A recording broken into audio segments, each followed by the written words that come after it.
各位美股脈動新聞嘅觀眾朋友，大家晚安，歡迎收聽今日嘅財經專題報導。今日係4月15日，喺進入正題之前，我想先同大家傾下最近嘅市場氛圍。我始終相信危機之中往往醖釀緊轉機，但轉機只係留俾有準備同埋冷靜嘅人。尋晚4月14日嘅市場表現，堪稱係一場地緣政治同經濟數據嘅華麗博弈。我哋見到美股喺大跌之後展現咗驚人嘅韌性，亦都見到中東局勢喺封鎖同談判之間反覆拉鋸。今日嘅內容非常紮實，我哋會回顧尋晚嘅行情，深度解釋高盛對油價嘅最新預警、亞太銀行嘅信貸隱憂，以及呢個禮拜絕對唔可以錯過嘅關鍵議程。首先市場回顧4月14日美股同大宗商品表現。尋晚嘅市場可以用雲開見日嚟形容，儘管中東嘅火藥味依然濃厚，但投資者似乎選擇相信外交斡旋嘅力量。美股三大指數全線向上，標普500指數、SP500 收報6967.38點，大升1.18%。納斯達克綜合指數 Nasdaq 表現最為亮眼，收報23,639.08點，狂飆1.96%。道瓊斯工業平均指數道中收報48,535.99點，上升0.66%。呢一次嘅反彈主要歸功於兩點：一是低於預期嘅批發物價指數 （Wholesale Inflation） 數據，令大家稍微鬆咗一口氣；二是關於美伊可能喺巴基斯坦重啟談判嘅傳聞。科技股好似 Nvidia 加2.82%，同 Amazon 加4.16%，再次充當咗多頭先鋒。從樂觀嘅角度睇，市場嘅承接力極強；但從保守嘅角度睇，目前指數正逼近歷史高位。RSI 技術指標亦都接近70嘅超買區，呢個意味着短期內可能會有震盪。二、美國國債避險資金撤出，收益率回落，10年期美債收益率喺尋晚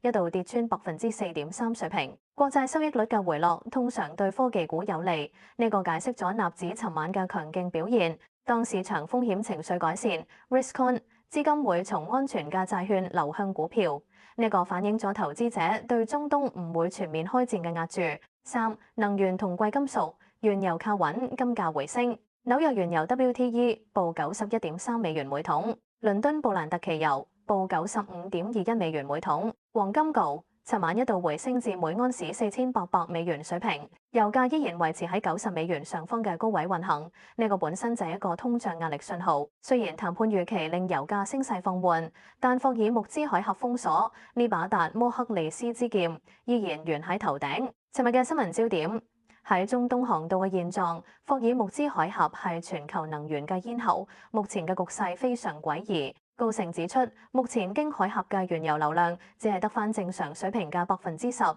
大約每日210萬桶。呢個係極其嚴重嘅供應中斷。雖然過去24小時有20多架商船通過，但呢個僅僅係試探性恢復。而高盛嘅預測邏輯，高盛對今年油價嘅基準預測係布蘭特83美元。WTI 78美元，但佢哋警告上行風險，如果美國海軍對伊朗港口嘅封鎖持續，油價將會面臨失控上升。下行風險，如果波斯灣嘅停產規模目前大約每日800萬桶，不如預期咁大，加上庫存減少、速度放緩，油價可能會出現回調。呢個就係典型嘅政策同局勢博弈，好似油價喺短期內好難反到80美元以下。對於我哋頻道關注美股嘅朋友嚟講，油價高企意味着聯儲局嘅減息門檻被提高咗。芝加哥聯儲主席古爾斯比嘅話好重，佢話如果戰爭持續引發油價衝擊，今年唔可能多次減息。呢句係大實話，大家一定要聽入耳。三、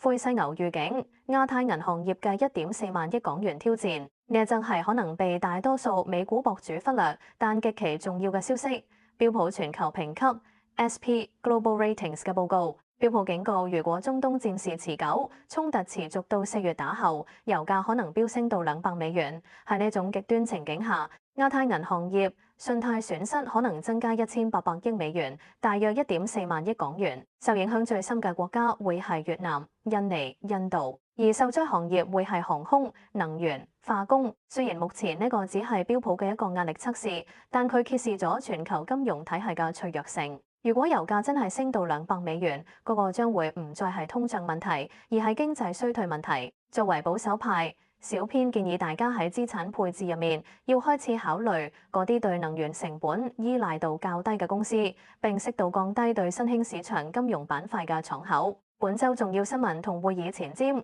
除咗尋晚嘅消息，呢個禮拜仲有幾件大事會決定4月下旬嘅走勢。4月22日關鍵節點，目前嘅停火協議將會到期，呢個意味住呢個禮拜剩低嗰幾日，美伊能唔能夠喺巴基斯坦達成第2輪談判安排，將會直接決定油價下個禮拜係飛天定係落地。而聯儲局官員演說，呢個禮拜多位分行行長將會發表講話，請密切關注佢哋對油價影響通脹嘅定調。3. 美國財政部動向，美國海關 CBP 下個禮拜20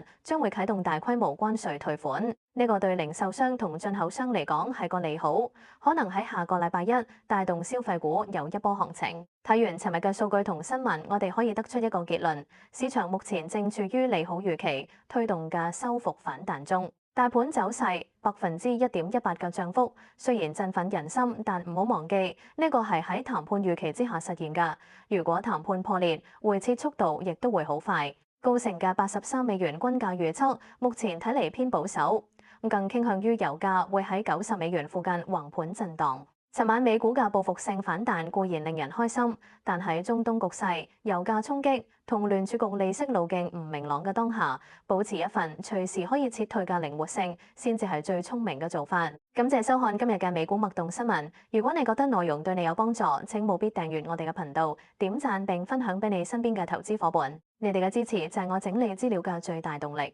我哋聽日同一時間繼續為大家解釋全球財經脈動，祝大家投資順利，晚安。